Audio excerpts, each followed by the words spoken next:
যাগ যজ্ঞ লাগবে না। সেই মহাপুরুষ সিদ্ধান্ত দিলেন যে এই কলিযুগে মানুষ হরিনাম করলে পার হবে, তাদের যাগ যজ্ঞ তপস্যা কোনো কিছুর প্রয়োজন নেই। যজন হরিবল বলবে আর কণ্ঠে তুলসীর মালা ধারণ করবে, দ্বাদশ মন্দির দেহে অঙ্কিত করবে, তার মানব জন ভগ্ন হবে।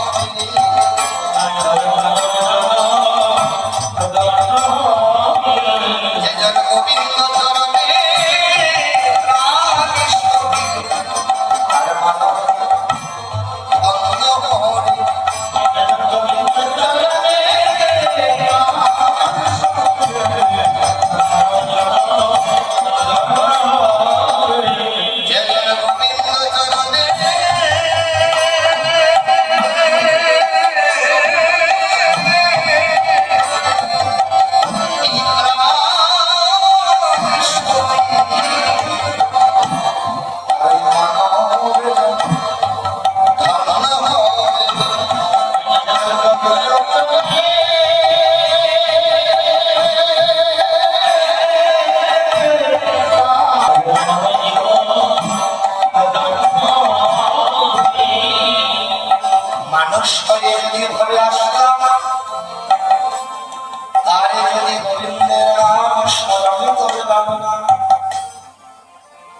এই মানব জন্ম কিবা কাজে লাগবে?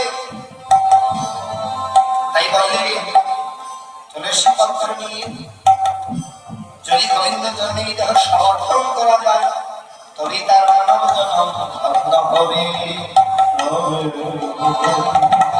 তাই এই কলিযুগে একমাত্র ভজন হচ্ছে নাম সংকীর্তন।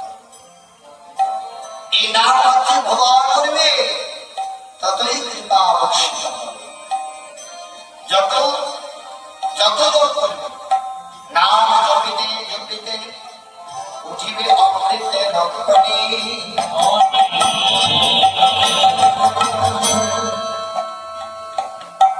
নাম জপ করতে করতে যেমন দুধ যখন আমরা প্রথম অবস্থায় দেখি, সেই দুধকে দেখে কি বোঝা যায় যে তার মধ্যে ঘি রয়েছে, তার মধ্যে মাখন রয়েছে, তার মধ্যে জল রয়েছে? প্রথম অবস্থায় দুধকে দেখলে চট করে কেউ বসতে, তাকে পরিবর্তন করার জন্য যখন কোনো ক্রিয়াকর্ম আমরা করবো তখনই তাতে পরিবর্তন আসে।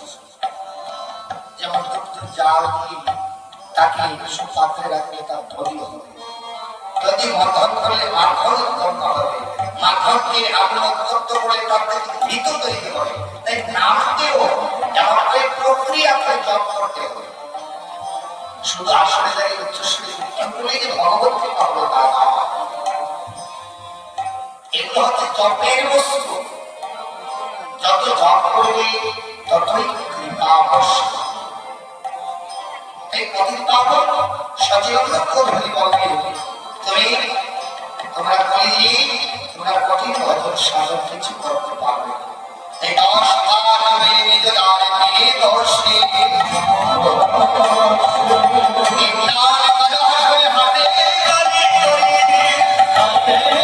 হাতে সবাই কীর্তন করো। হাতে তালি করে কীর্তন করবে কেন? হাতে তালি দিয়ে যেন কীর্তন, হাতে তালি দিয়ে যদি কীর্তন করি তাহলে আমাদের যে দুষ্ট রেখাগুলো আছে সেগুলো আমাদের এই দেহে আর কোনো প্রভাব ফেলতে পারবে না।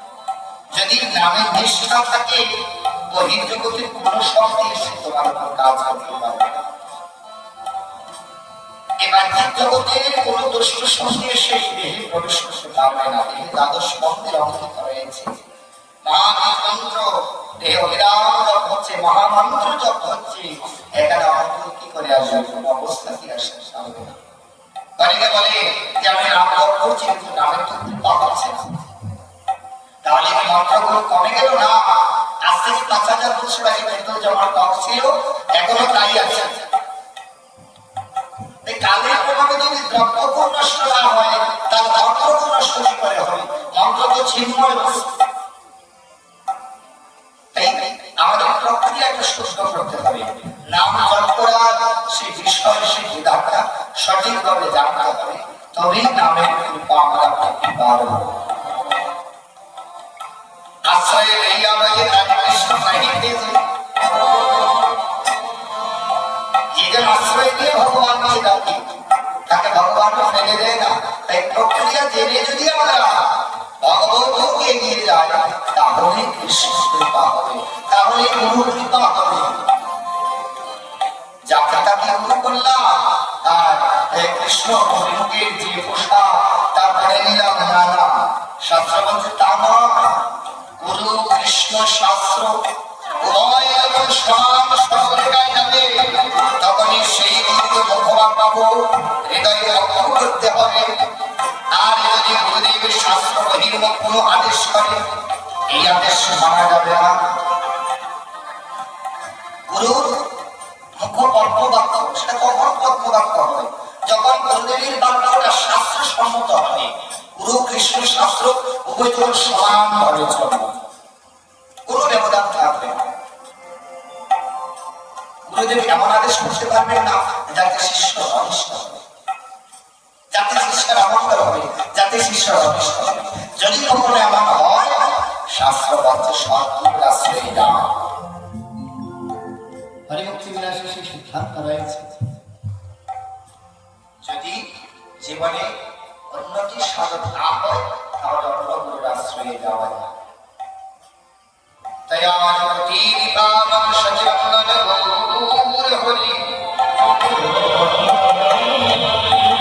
এই জগতের জীবের মঙ্গল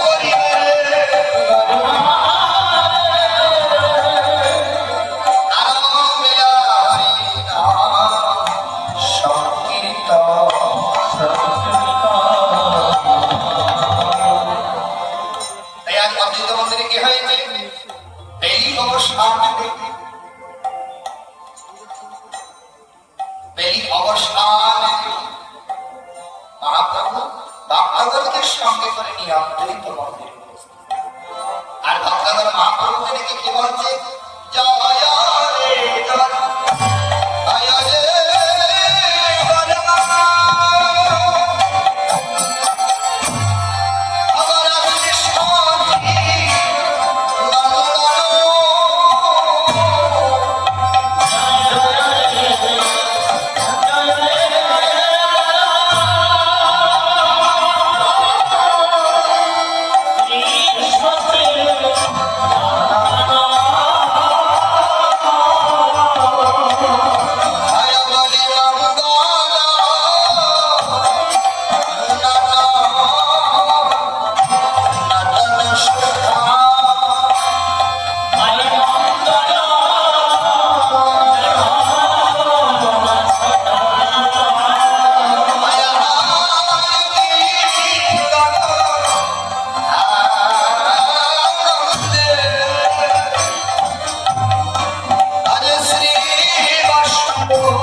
মনে